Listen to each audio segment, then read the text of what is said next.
Serial Podcast Bima Mengaji. Assalamualaikum warahmatullahi wabarakatuh. Alhamdulillah kita bersua kembali di channel kita di Bima Mengaji.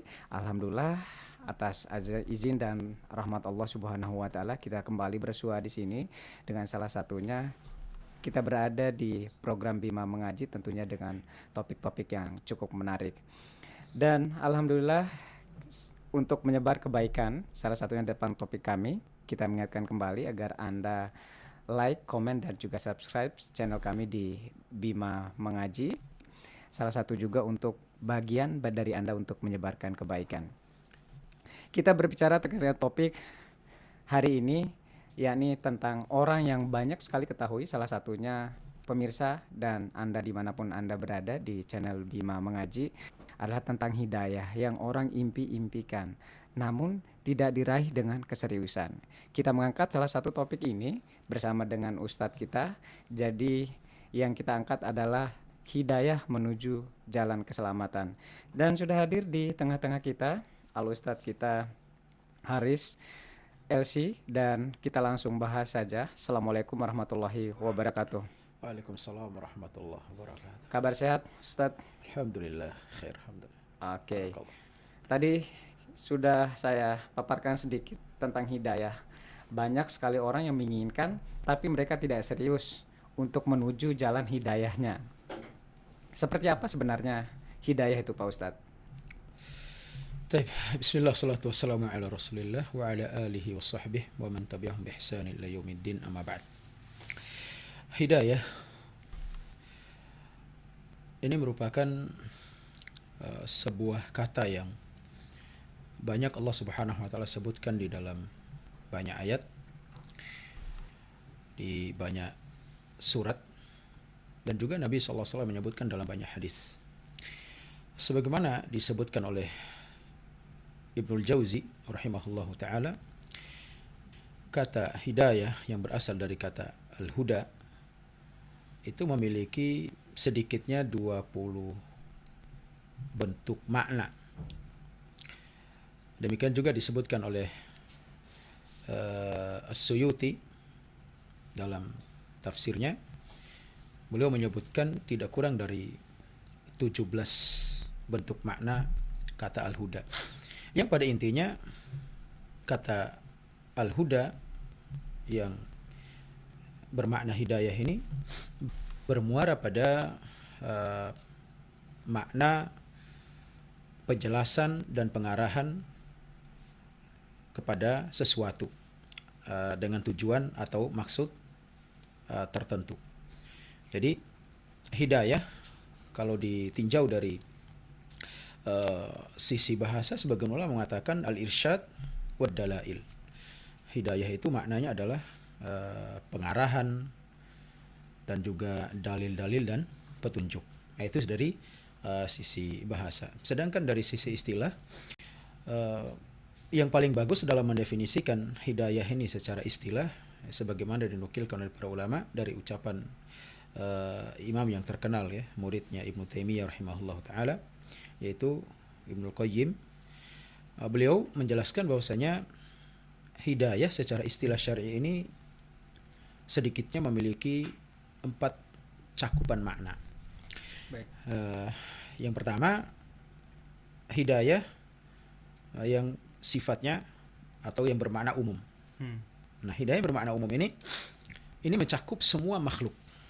Tidak terkecuali muslim dan kafir mendapatkan hidayah dari Allah Subhanahu wa taala. Ini hidayah yang berkaitan dengan urusan kehidupan duniawi mereka. Makanya Allah Subhanahu wa taala mengatakan, ya, menukilkan ungkapannya Nabi Musa alaihi salam. Nabi Musa mengatakan, Rabbuna alladhi a'ta kulla syai'in khalqahu summa hada. Tuhan kami adalah yang memberikan segala sesuatu, ya, a'ta kulla syai'in khalqahu, ya, memberikan segala sesuatu pada makhluknya berkaitan bentuk penciptaannya. Summa hada. Allah katakan di akhir ayatnya summa hada, kemudian memberikan petunjuk. Nah, petunjuk di sini bersifat umum. Artinya Allah memberikan petunjuk bagaimana mereka bertahan hidup, bagaimana mereka untuk bisa mencari nafkah dan semisalnya, ini hidayah umum. Bahkan sampai binatang sekalipun mendapatkan hidayah yang ini. Kemudian beliau memaparkan ada hidayah yang kedua, itu bentuk hidayah yang kedua, makna yang kedua, yaitu hidayah al-irsyad. Hidayatul irsyad wa dalail. Hidayah berupa memberikan petunjuk dan dalil-dalil hujah, gitu ya, mengarahkan. Nah, ini hidayah ini sebagaimana Allah Subhanahu wa taala katakan kepada kaum Samud, ya. Kaum Samud, di mana Allah Azza wa Jalla mengatakan wa samuda, ya, dan kaum Samud hadainahum, kami memberikan petunjuk kepada mereka. Wa amma samuda fahadainahum fastahabbul ama 'alal huda. Kata Allah Azza wa Jalla, adapun kaum Samud kami memberikan hidayah kepada mereka, tapi mereka lebih memilih kesesatan, ya, lebih memilih kesesatan daripada petunjuk. Nah, ini hidayah irsyad, gitu. Hidayah bagaimana Allah Subhanahu wa taala memberikan petunjuk para nabi, gitu, para nabi dan rasul memberikan petunjuk kepada umatnya. Demikian juga Nabi kita sallallahu alaihi wasallam, Nabi Muhammad sallallahu alaihi wasallam, Allah mengatakan innaka latahdi ila siratil mustaqim. Kata Allah Azza wa Jalla, sungguhnya engkau ya Muhammad benar-benar akan memberikan petunjuk kepada jalan yang lurus. Tapi tugasnya para nabi dan rasul hanya memberikan petunjuk. Ya, ini hidayatul irsyad. Kemudian ada dari makna yang ketiga, ini hidayatul taufik. Nah, topik yang kita bahas ini kayaknya lebih kepada hidayah ini, hidayatul taufik ini. Tentunya hidayatul taufik ini adalah hidayah yang mutlak milik Allah Subhanahu wa taala. Karena hidayatul taufik ini berurusan dengan hati manusia, itu. Tentunya hati manusia sebagaimana kata Nabi sallallahu alaihi wasallam, bahwasanya inna quluba bani Adam baina usba'ini min asabi'ir rahman. Sungguhnya hati anak Adam itu berada di antara dua jari jemari Allah Azza wa Jalla. Yuqallibuhu kaifa sya'. Allah bolak-balikkan hati itu sekehendaknya. Nah, ini hidayatul taufik. Demikian juga dalam ayat ketika Nabi sallallahu alaihi wasallam begitu merasa bersedih, gitu, ketika meninggal pamannya Abu Thalib. Karena dia bersedih bukan karena meninggalnya, tapi dia bersedih karena Abu Thalib meninggal dalam keadaan kafir. Sehingga beliau ada perasaan menyesal, ya, menyalahkan diri dan misalnya seperti itu. Maka Allah Subhanahu wa taala mengatakan apa? Innaka la tahdi man ahbabta walakinallaha yahdi may yasha. Wahai Muhammad, sungguhnya engkau tidak bisa memberikan hidayah, petunjuk kepada orang yang kau cintai. Ini hidayatul taufik. Gitu, hidayatul taufik.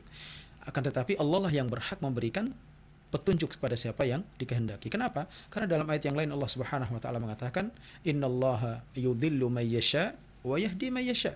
Sungguhnya Allah Subhanahu wa taala menyesatkan siapa yang dikehendaki dan memberikan petunjuk kepada siapa yang dikehendaki. Maka hidayah inilah yang kebanyakan manusia tersesat dari jalannya. Ya, tidak banyak orang yang mendapatkan hidayah ini. Kemudian hidayah yang Ibnu Qayyim menukilkan poin yang keempat atau makna hidayah yang keempat adalah hidayah yang paling tinggi. Puncaknya hidayah itu, ya, adalah ketika seorang menapaki kakinya dalam surga Allah Subhanahu wa taala. Sebagaimana Allah Azza wa Jalla mengatakan, ya, orang-orang beriman, ya, orang-orang bertakwa nanti ketika di surga mereka mengatakan wa qalu alhamdulillahilladzi hadana li hadza. Mereka berkata, segala puji bagi Allah Subhanahu wa taala telah memberikan petunjuk kepada kami, ya, untuk masuk ke dalam surga ini. Subhanallah. Ya. Semoga kita berada di hidayah terakhir ini. Insya Allah. Ya, tentunya untuk mendapatkan hidayah terakhir ini, ya, kita harus berada pada poin yang ketiga tadi, yaitu hidayatul taufik. Oke. Nah. Hidayah ini kembali lagi dari hati sebenarnya. Nah. Walaupun secara umum itu semua itu mendapatkan hidayah. Hatta itu adalah binatang sekalipun. Ya. Kita bicara tentang hati, kebutuhan ini. Ada banyak yang butuh tapi tidak serius. Lalu sebenarnya seberapa butuhkah manusia, terlebih mungkin kepada para penonton atau pemirsa Bima Mengaji yang dibutuhkan? Ya. Tentunya kebutuhan kita terhadap hidayah ini sebagaimana dinukilkan oleh para ulama, gitu, ya, bahwasanya kebutuhan kita terhadap hidayah itu jauh lebih butuh, ya, melebihi kebutuhan terhadap makan dan minum. Kalau kebutuhan kita terhadap makan dan minum, ya, mungkin sekali dua kali sehari, sedangkan kebutuhan kita terhadap hidayah ini sejumlah tarikan nafas yang kita keluar masukkan ini. Maka Allah Subhanahu wa taala memerintahkan kita tidak kurang dari 17 kali setiap sehari semalam untuk memohon hidayah kepada Allah Subhanahu wa taala. Ya. Hidayah itu taufik. Ketika kita membaca dalam surat Al-Fatihah, ihdinas siratal mustaqim. Ya Allah, tunjukilah kami jalan yang lurus, ya. Siratal ladzina an'amta alaihim. Jalannya orang-orang yang Kau beri nikmat kepada mereka. Ghairil maghdubi alaihim waladdallin. Bukan jalan orang-orang yang Kau murkai dan bukan pula jalan orang-orang yang Engkau sesatkan. Nah, berangkat dari ayat ini, ternyata kebutuhan kita terhadap hidayah itu sangat dibutuhkan. Kenapa? Karena manusia pada dasarnya tidak terlepas dari kelalaian dan juga sifat menuruti hawa nafsu. Ketika dia tidak memiliki hidayah, otomatis kelalaian ini akan mengantarkan dia terhalang dari mendapatkan ilmu. Kemudian memperturutkan hawa nafsu ini, tentunya dia akan dibuat berpaling dari kebenaran mengikuti petunjuk. Tidak terlepas dari dua hal ini. Maka oleh sebab itu, setiap saat kita wajib untuk memohon hidayah kepada Allah Subhanahu wa taala, karena itu merupakan kebutuhan yang lebih kita butuhkan dari apapun. Kalau bukan karena petunjuk Allah Subhanahu wa taala, mungkin ada orang yang bersandar pada dirinya. Ya, ada yang bersandar kepada harta bendanya, ada yang bersandar kepada jabatan dan semisalnya. Sehingga dengan mereka bersandar kepada perkara-perkara yang sifatnya duniawi atau makhluk seperti itu, mereka lupakan petunjuk Allah Subhanahu wa taala. Walaupun mereka mungkin membaca setiap rakaat salatnya ihdinas siratal mustaqim, tapi permintaan mereka itu tidak muncul dari Dari hati mereka.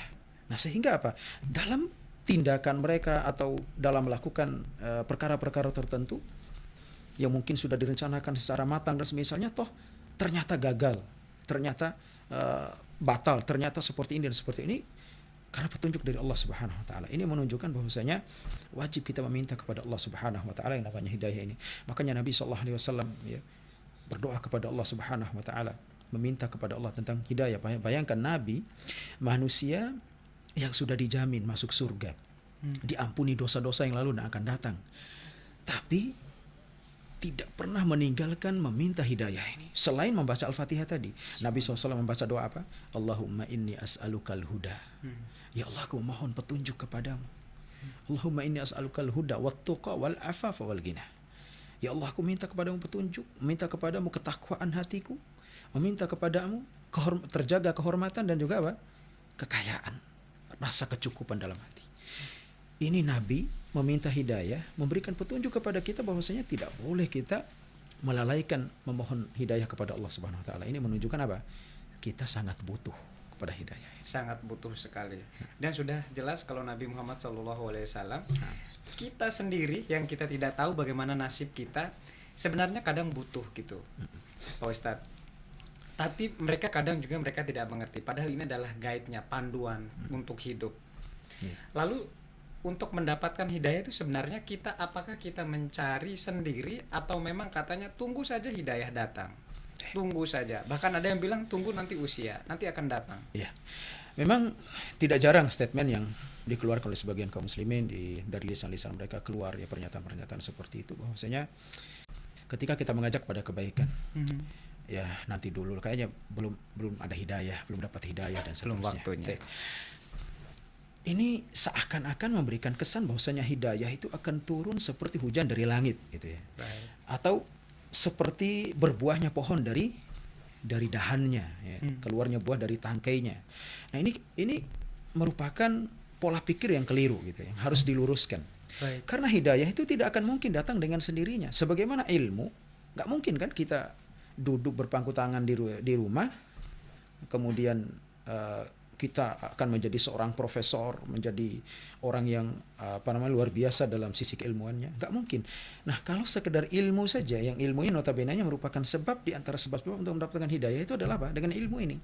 Nah, kalau ilmu dicari, tentunya hidayah demikian. Gitu. Wajib dicari. Makanya sebagaimana saya paparkan di awal tadi, bahwasanya hidayah itu milik Allah Subhanahu wa taala.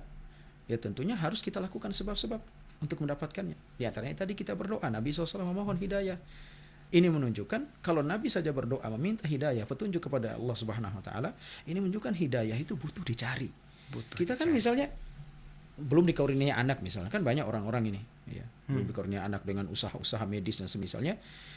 Di samping itu mereka juga harus berdoa kepada Allah Subhanahu wa taala. Ini kan usaha. Ya, usaha dan doa gitu. Jadi sama juga hidayah pun perkara yang sama. Yang tidak akan mungkin hidayah itu datang menyapa tanpa kita melakukan sebab-sebab untuk mendatangkan hidayah tersebut. Sekali. Jangan ditunggu, tapi harus dijemput. Harus ya. dijemput. Nah, misal yang perkara yang paling sulit ini, Pak Ustadz, ini adalah istiqomah mempertahankan. Jika seseorang sudah mendapatkan hidayah, untuk mempertahankan dan tetap istiqomah di jalan ini yang paling susah, Pak Ustadz. Ya, memang benar. Banyak orang sekarang ini apalagi di zaman-zaman ngetrennya orang-orang yang hijrah gitu ya. Hijrah, kemudian yang akhwatnya, yang perempuannya pakai jubah besar bahkan sampai cadaran, kemudian yang ikhwannya, yang laki-lakinya sudah jenggotan, kemudian celana cingkrangan dan semisalnya.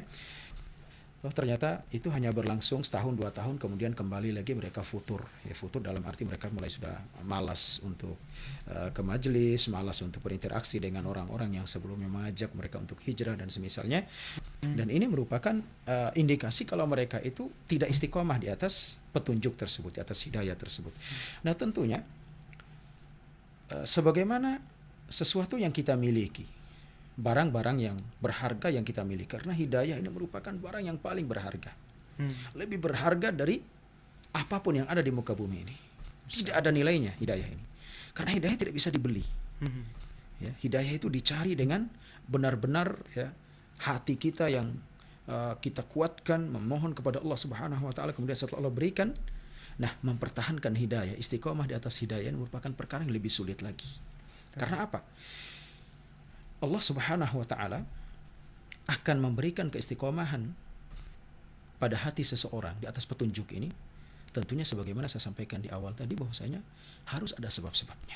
Sebagaimana kita merawat barang yang berharga yang kita miliki, kita harus lakukan upaya-upaya. Kita harus simpan di tempat yang baik, yang tidak rawan untuk jatuh dan semisalnya sehingga akan rusak. Sebagaimana misalnya kita punya HP misalnya, kita akan rawat dia. Masukin kantong harus hati-hati, ketika keluar takut jatuh, ketika pegang pun ya harus dengan cara tertentu, jangan sampai dia jatuh karena ini barang berharga. Nah, hidayah pun demikian, butuh kita pegang dengan kuat. Nah, di antara sebab-sebabnya adalah kita memohon kepada Allah Subhanahu wa taala.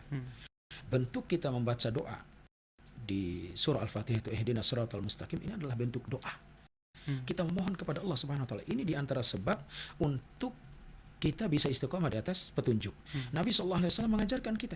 Ya, di antara doa yang saya bacakan tadi, Allahumma inni as'alukal huda wat tuqa wal afaf wal ghina. Ya Allah, aku mohon kepadamu petunjuk. Walaupun Nabi sudah di atas petunjuk, tapi kenapa masih mohon petunjuk? Kita sudah mendapatkan petunjuk, sudah masuk Islam, ya. Bahkan kita lahir dari rahim Islam gitu ya, rahim muslimah. Tapi kenapa kita harus membaca ihdinas siratal mustaqim? Ini merupakan salah satu bentuk kita meminta kepada Allah agar dipertahankan di atas petunjuk tersebut. Berdoa. Demikian juga di kunut witir Nabi SAW mengajarkan doa, Allahumma hdini fiman hadait. Ya Allah, tunjukilah kepadaku petunjukmu. Ya, terhadap orang-orang yang sebagaimana engkau memberikan petunjuk kepada orang-orang yang engkau beri petunjuk. Ya. Demikian juga doa-doa Nabi Shallallahu Alaihi Wasallam. Makanya Allah Subhanahu Wa Taala mengatakan dalam hadis qudsi, ya, Nabi mengatakan, ya ibadi, wahai hamba-hambaku, innakum dhalun, sesungguhnya semua kalian dalam keadaan sesat, illa man hadaitu, kecuali orang-orang yang aku beri petunjuk. Fastahduni ahdikum, maka mintalah petunjuk kepadaku, niscaya aku akan berikan petunjuk itu. Nah, dalam hadis qudsi ini Nabi SAW mengatakan, Allah berfirman, Allah memerintahkan kita fastahduni, mintalah petunjuk kepadaku, ahdikum, aku akan berikan petunjuk kepada kalian. Artinya tidak akan mungkin kita akan bisa istiqamah tetap di atas petunjuk itu kecuali dengan kita berdoa kepada Allah Subhanahu wa taala. Demikian juga di antara sebab-sebab yang lain adalah kita banyak membaca Al-Qur'an, merenungi isi dan kandungannya. Sebagaimana Allah Subhanahu wa taala mengatakan bahwasanya Al-Qur'an ini merupakan petunjuk. Inna hadzal Qur'ana yahdi lillati hiya aqwam. Allah katakan sungguhnya Al-Qur'an ini memberikan petunjuk kepada jalan yang lurus. Wa yubasysyirul mu'minin. Dan memberikan kabar gembira kepada orang-orang beriman. Siapa orang-orang beriman? Kata Allah Subhanahu wa taala, alladzina ya'maluna shalihat, ya, yaitu orang-orang yang melakukan amal-amal soleh, ya, amal-amal soleh, amal-amal kebaikan. Ya. Maka dengan kita merenungi, mentadaburi Al-Quran, ini salah satu upaya kita untuk istiqomah di atas petunjuk ini. Baik. Nah, dan banyak sebab-sebab yang lain, seperti kita bagaimana selektif dalam mencari teman gitu ya. Berteman dengan orang-orang yang baik, yang mengingatkan kita akan kehidupan akhirat. Ketika kita salah diingatkan, ya. Ketika kita keliru diluruskan. Kemudian ketika kita terjatuh ke dalam perkara-perkara yang dapat membinasakan kita, mereka bisa menyelamatkan dengan nasihat-nasihatnya, ya, dengan peringatannya. Nah, inilah upayanya atau sisi keuntungan ketika kita selektif dalam berteman. Bisa membuat kita istiqomah di atas petunjuk. Sudah berusaha semaksimal mungkin memilih teman, pergaulan dan lainnya. Kita kembali, manusia adalah tempatnya hilaf dan juga salah. Tadi katanya Pak Ustadz, ada yang sampai 1-2 tahun kemudian dicabut kembali. Kenapa bisa demikian? Sudah berusaha, kita kembali lagi ke manusia. Kodratnya Pak Ustadz. Ya tentunya kalau kita melihat dari sebab-sebab untuk tetap istiqomah di atas petunjuk, maka sebaliknya ketika kita melanggar atau meninggalkan hal-hal tersebut, ini merupakan salah satu faktor atau di antara faktor yang membuat orang itu tergelincir, tercabut darinya hidayah. Ya. Seperti dia tidak lagi mau membaca Al-Quran, merenunginya, ya. Kemudian jauh dari teman-teman yang soleh, jauh dari menuntut ilmu. Dan di antara perkara-perkara lainnya adalah terjatuh kepada kezaliman. Dan kezaliman yang paling zalim adalah apa? Perbuatan syirik. Perbuatan syirik. Makanya Allah Subhanahu wa taala mengatakan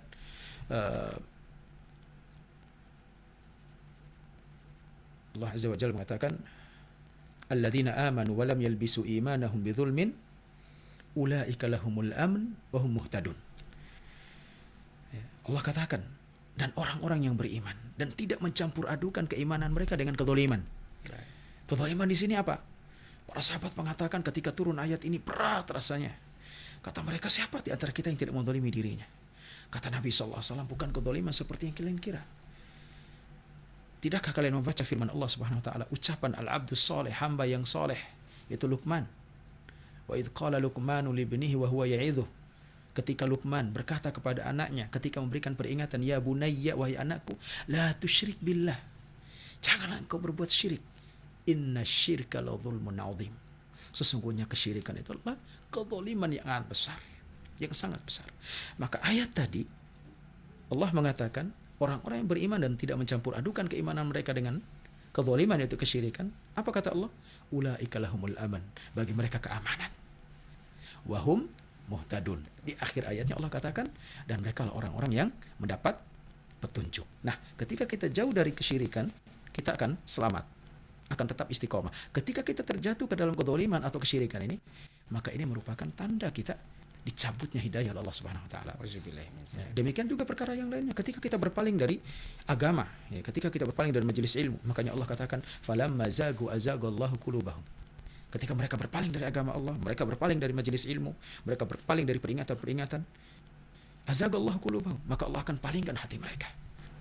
Nah, ini di antara faktor yang membuat orang itu tercabut dari hidayah. Selain terjatuh ke dalam perbuatan maksiat, perbuatan dosa, menggampangkan dan meremehkan perbuatan dosa sekecil apapun itu.